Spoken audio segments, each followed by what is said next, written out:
What we've done as far as an open and transparent and participatory government has been very much focused around fundamentally shifting power. And what I mean by that is shifting that power to the American people through platforms like data.gov, where we started with 47 data sets in May of 2009, and today we have over 270,000 data sets on every aspect of government operations.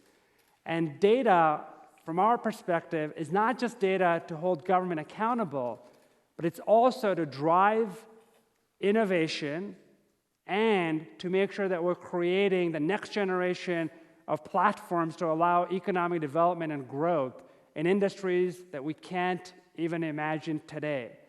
We've also invested heavily in platforms at GSA, whether it's around the challenge platform to allow the American people to help us solve some of the toughest problems we see. We don't believe that we have a monopoly in the best ideas within the four walls of Washington. That is why, through challenge.gov, we've got over 40 competitions that are active today, whether it's coming up with recipes for healthy kids to actually building a replacement for the common light bulb, finding an innovative path as far as light bulbs are concerned with a price point in terms of the trophy at over $10 million.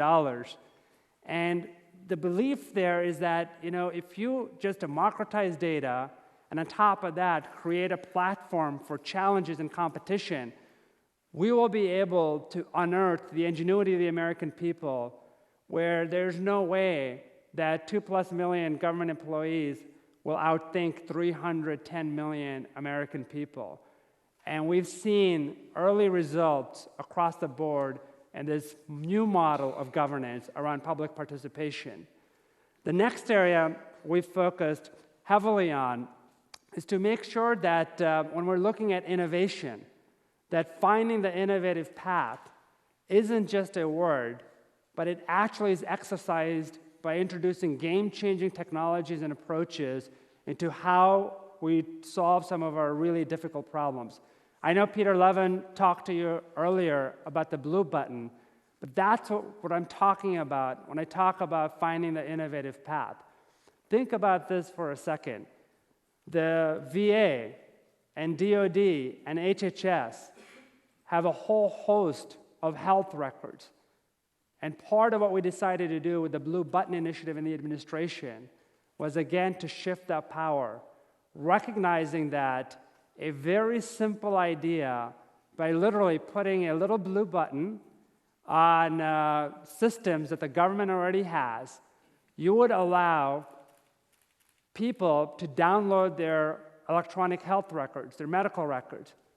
Well, that simple innovation, which seems very, very common sense, has now led to the point where in just 30 days at the VA alone, there are over 100,000 people who downloaded their electronic health records. But more importantly, what this has done is it's created a new ecosystem where private sector companies are now innovating to create blue button readers. And it's created a whole new ecosystem where we're going to see massive innovation. Now, across the federal government, whether we talk about cloud computing, whether we talk about cybersecurity, whether we talk about finding the innovative path or managing these really large, complex problems, what we need to be able to do is recognize that society has fundamentally changed. It used to be that in the olden days, if you went back to the Agora, what would happen is the public would petition their government, conduct commerce, and socialize in a public square, a physical public square. Now, with the advent of broadband, with Moore's Law holding true for decades, with the cost of storage going from about $20 to 6 cents per gig in less than a decade, what you're seeing is unparalleled opportunities for everyday Americans to participate in ways that were structurally impossible before. So what we have here is an opportunity to actually create and build upon a digital public square. And in this new vision, where you have a digital public square, you actually have the ability for the American people to hold their government accountable in ways that were not possible before, as I illustrated by what happened with the IT dashboard, where we began to get tips from everyday Americans on IT projects that weren't performing. We saw within weeks of launching the IT dashboard, the Veterans Administration halted 45 IT projects, terminated 12 of them. We have the ability to get the American people to help us find solutions, as I mentioned, in this new digital public square, where they can be the co-creators of some of these solutions, whether that's in the context of building applications, whether that's in the context of finding value at the intersection of multiple data sets, or whether that's in the context of actually being an advocate around specific policy areas and shining light on some of the issues that we face, or finding really innovative solutions. As we look forward, I think there are huge opportunities. There's a lot more work to be done across each of these areas, whether it's looking at IT investments and figuring out that $80 billion spend rate that we're looking at. How do we optimize it? How do we introduce game-changing technologies?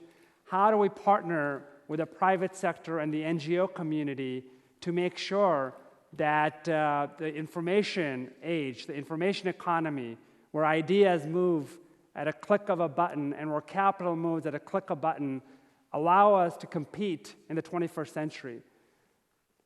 I look forward to working with all of you as we go deeper in each of these pillars and as we advance the agenda that the President has set out to fundamentally transform the way we manage information technology.